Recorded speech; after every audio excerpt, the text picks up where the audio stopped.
dowladda federaalka ee Itoobiya ayaa ka digtay suurtagalnimada in awoodeeda difaac oo dhan ay kaga hortagi doonto fallaagada ka dagaalanta gobolka Tigray ee waqooyiga dalkaasi kadib markii dagaalyahanada mucaaradka ay dhawaan horumar ka sameeyeen dagaalka ay kula jiraan ciidamada dowladda. dagaalyahanada TPLF waxay khamiistii la wareegeen gacan ku haynta magaalada Lalebela oo ah magaalo ay hay'adda UNESCO u aqoonsatay inay tahay magaalo qadiimi ah. magaaladan ayaa waxay ku taalaa gobolka Axmaarada oo daris la ah gobolka Tigray. dowladda Itoobiya ayaa sheegtay in lagu qasbayo inay abaabusho oo ay gobolka Tigray u dagaalgeyso dhammaan ciidamadeeda qalabka sida. dagaalada ayaa sii xoogeysanaya tan iyo bishii Juun markaas oo jabhadda TPLF iyo xulafadeedii ay dib u qabsadeen inta badan deegaanada gobolka Tigray. ciidamada xukuumadda Itoobiya ayaa ka baxay gobolkaasi waxayna dowladda ku dhawaaqday xabad joojin hal dhinaca.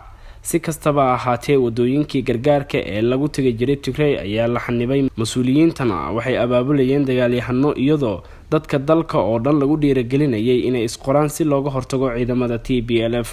jabhadda TPLF waxay doonayaan in wada hadal lagu joojinayo dagaalka la galo, balse wasaaradda arrimaha dibadda ayaa sheegtay in ficiladoodu ay yihiin kuwa khayrul mas'uulnimo ah. TPLF waxay tijaabinaysaa dulqaadka dowladda federaalka waxayna ku riixaysaa inay badasho go'aankeeda xabad joojinta bini'aadanimada ee halka dhinaca ayaa lagu yiri bayaanka dowladda. dhanka kale suduwaha gargaarka degdega ah ee qaramada midoobay ayaa sheegay in xabad joojinta bini'aadanimada ee Itoobiya ay tahay lama huraan si loo ogolaado in gargaar la gaarsiiyo gobolka Tigray ee dagaalku uu ka socdo.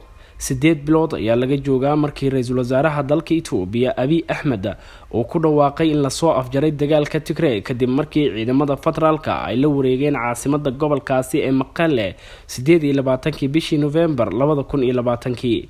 7 bilood kadib dowladdu waxa ay badbaadisanaysay wajigeeda iyadoo sheegaysay in 29 Juun ay xabad joojin la gaartay Tigray si wadada loogu xaaro in la sameeyo gargaar bani'aadanimo.